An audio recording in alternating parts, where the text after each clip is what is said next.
Hey guys, Coach Thad here, going to get you set up for Thursday's workout. It's going to be a fun one, going to get us outside. A little bit of running mixed with some weightlifting, so it'll be fun. And then we got some gymnastics beforehand. So first, we'll do a little mobility. We're going to really spend some time working on our shoulders and our lats and stuff for the gymnastics, but also for the weightlifting piece that we have in the workout. So we're going to start with shoulder smash. So it works really well with a lacrosse ball, baseball, softball, whatever you've got. You'll set it up where you're on the ground. Arm goes behind your back, and that ball goes right underneath your shoulder. And then just making small circles. We'll go a minute on one shoulder, a minute on the other. Then with our foam roller or rolling pin, we're gonna get the lats. So right under here, okay? You're gonna lay that roller. And then we're not gonna do big rolling like this, but instead, we're just gonna find a spot and actually kind of shift side to side. And then throughout our minute, we'll move up and just work some different areas. So we've got a minute on one side, a minute on the other. Once you guys mobilize, then we're going to get into the general warm-up and the floor routine, and then we're ready to rock and roll. Okay, so today's gymnastics, again, I've got a structured workout that I'd love for you guys to do. And then after that, if you want to do some extra stuff, you can. But the structured stuff is awesome. It's got some really great things that will help you guys with kind of the higher skill gymnastics down the road. So I'll show it to you. I'll show you some scaled versions so you don't have to panic, okay? It's going to be 4 rounds through. We're going to start with what I'm calling a handstand hold complex, okay? So it's a complex because we're going to be doing some multiple things in that one set of it, okay? So what it's going to look like, and again, I'll show you the scaled version after, but you guys are going to start with a wall walk.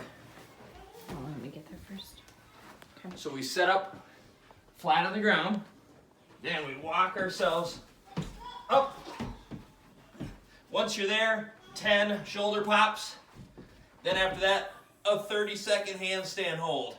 And then we control it back down. All right, so that would be the complex. Once you finish it, you'll rest a minute before you move on to the next part. Ways we can scale that. If you guys need to, you could do it how I did on the wall, but just only go up as far as you feel comfortable. That's fine. And then maybe the shoulder pops, instead of tapping the shoulders, just get those hands off the ground as far as you can. And then the handstand hold, if you need to reduce it, instead of 30 seconds, 10 to 20, whatever it is, okay? Make sure though, when you are upside down, make sure you're breathing. If you hold your breath for that long, you can burst the blood vessels in your eyes. You don't want to do that. Another way we can scale it is if you've got a box or a bench or a step, then what we can do is you guys can set up, and instead of the wall walk, you would just walk it back into your pike position. Once you're there, shoulder taps. Once you finish those, just a hold, okay? But again, as always, make sure, since we're upside down, make sure we're breathing, okay? Make sure we're keeping those arms nice and locked out. Have some fun with this one. Once you do the complex, you rest a minute. Then we're moving on to strict pull-ups, okay? And in the workout, I've got written 5 to 15. So what I want is, if you're somebody who you're kind of new to strict pull-ups, if you can't get 5 in a row, that's okay. I want you to work until you get 5, and then you're finished with that set. If you're somebody who you can get 5, go for somewhere between 5 to 15, okay? And if you get to 15 strict pull-ups, just pump the brakes there, just because we have a lot of work today. I don't want you guys to get too burnt out. If you can't do pull-ups from a bar, remember I've been showing you guys how to do them from the door. You can do that. And then if you need to do negatives instead of regular pull-ups, you can. It'll be 3 to 5, where you guys are controlling that descent all the way down, okay? Once you finish those, rest a minute, and then back to the L-sits. I love these.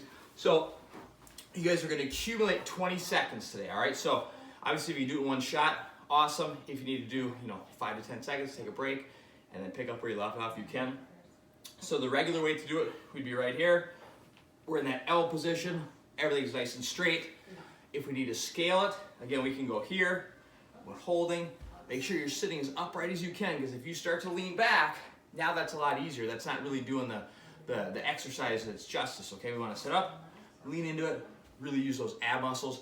If that one doesn't work, you can go that straddle position. All right, but accumulate 20 seconds, then you guys will rest a minute. Start over at the top of that gymnastics one again. You get 4 rounds of that.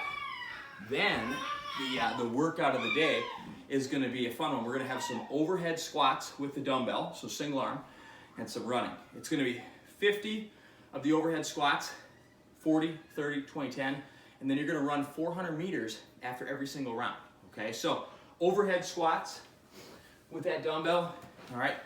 We're here, arm is nice and locked out. I like to put the other one out in front, it kind of helps with balance, okay? And then we hit our squat, just like that.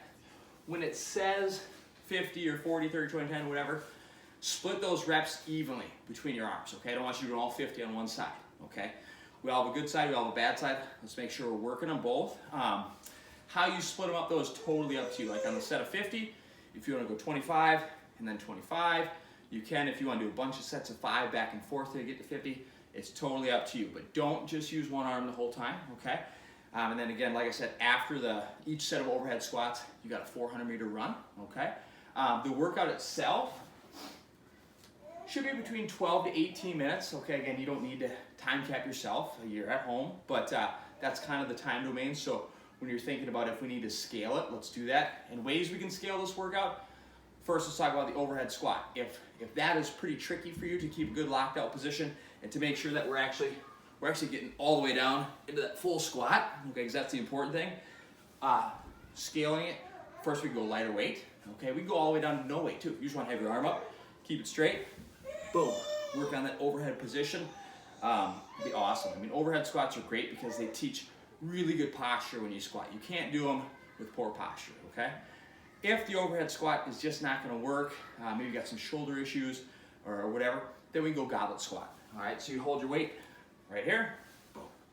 All right, and then the run, ways we can scale that. Again, it's 400 meters after every one. Kind of the idea is the run is anywhere from 90 seconds to maybe 2.5 minutes, depending on your level of running. If you're somebody who's going to be outside of that 2 to 2.5 minutes with a 400, let's shorten the distance. Let's go 300. Let's go 200. Okay. Or if you just want to go, a minute 15 out, minute 15 back, right? That works too. Okay. But just have fun with it. Don't stress. You're going to get to go outside. It's going to be another nice day. So let's have some fun. We'll see you guys later.